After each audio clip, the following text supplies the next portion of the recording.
সব কিছুতেই extra mileage বলে একটি কথা আছে। এক্সট্রা মাইলেজ বিষয়টার সঙ্গে যদি আমরা একটু মেলাই অন্যান্য প্রাসঙ্গিক বিষয়গুলো, তাহলে আপনারা বুঝতে পারবেন যে এক্সট্রা মাইলেজ অ্যাকচুয়ালি কী। সহজ ভাষায় এক্সট্রা মাইলেজ বলতে 1 লিটার পেট্রোলে আপনার গাড়ি যতটুকু মাইলেজ দেয় তার থেকে যদি 2-1 কিলোমিটার বেশি দেয়, তাহলে সেটাকে আমরা সাধারণভাবে এবং সবার বোধগম্য ভাষায় সেটাকে এক্সট্রা মাইলেজ বলি। এবার পৃথিবীতে সমস্ত কাজের জন্যই এক্সট্রা মাইলেজ বিষয়টা কিন্তু নির্ভর করছে। এক্সট্রা মাইলেজে আমাদের জীবনে কি কি লাভ হতে পারে বা কি কি পজিটিভ দিক আসতে পারে সেইটা একটু দেখিনি। একবার এক ভদ্রলোক তার গাড়ি নিয়ে কোথাও ভ্রমণে যাচ্ছিলেন। হঠাৎ মাঝ রাস্তায় তার গাড়িটি নষ্ট হয়ে যায়, নষ্ট বলতে খারাপ হয়ে যায়। তখন তিনি নিকটবর্তী একটি হোটেলে গিয়ে ওঠেন।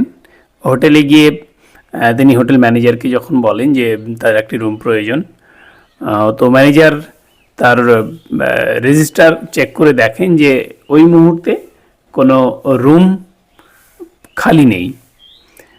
এই কথাটি শুনে ট্রাভেলার বড় দুঃখী হয়ে যায়, আপসেট হয়ে পড়ে। ট্রাভেলার আপসেট হয়ে পড়ায় হোটেল ম্যানেজার তাদের কাছে গিয়ে বলে যে স্যার, কিছু যদি মনে না করেন তাহলে সিঙ্গেল নাইটের জন্য আপনি হোটেল থেকে আমাকে যে রুমটি অ্যালট করা হয়েছে সেই রুমটি আপনি ব্যবহার করতে পারেন। তারপরে তারা সেই রুমে রাত কাটায় এবং হোটেল ম্যানেজার সোফাতে সে রাতটি ঘুমিয়ে কাটিয়ে দেয়। পরের দিন হোটেল ম্যানেজারকে সে ভদ্রলোক তার ভিজিটিং কার্ড দিয়ে যায় এবং তাকে ধন্যবাদ দিয়ে বিল মিটিয়ে চলে যায়। কয়েকদিন পরেই তার কাছে একটি এয়ার টিকিট এসে পৌঁছয়। সেই এয়ার টিকিটটা তাকে লন্ডনে নিয়ে যায় এবং সেই লন্ডনে যে ভদ্রলোককে তিনি জায়গা দিয়েছিলেন, তার রুম ছেড়ে দিয়েছিলেন, সেই ভদ্রলোক আসলে তৎকালীন সময়ের বিখ্যাত হোটেল মালিক। তো তাকে সেই হোটেলে আরও অধিক বেতনে সম্মানের সঙ্গে সেখানে তাকে চাকরি অফার করা হয়। এটাই আমাদের জীবনের কিন্তু এক্সট্রা মাইলেজ। আমরা যারা কাজ করি, প্রত্যেকেই কাজ করি কোথাও না কোথাও।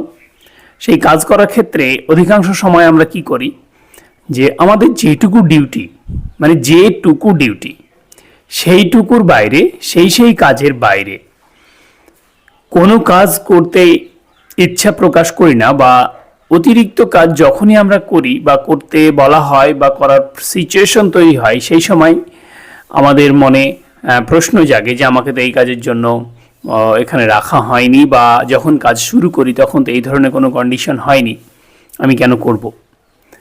এটাই এক্সট্রা মাইলেজ না থাকা। যারা আমরা কর্মজীবনে আছি, সে প্রাইভেট সেক্টর হোক কি গভর্নমেন্ট সেক্টর, বাড়ির কাজ হোক কি বাড়ির বাইরের কাজ, এক্সট্রা মাইলেজ সবসময় আমাদের জীবনে ভালো কিছু বয়ে নিয়ে আসে। তাই আপনাদের কাছে যদি কখনো এক্সট্রা মাইলেজ দেওয়ার সিচুয়েশন তৈরি হয়, সুযোগ তৈরি হয়, তাহলে সেটা কখনোই ছাড়বেন না। ভালো থাকবেন, ভালোবাসা মানুষগুলোকে ভালো রেখে।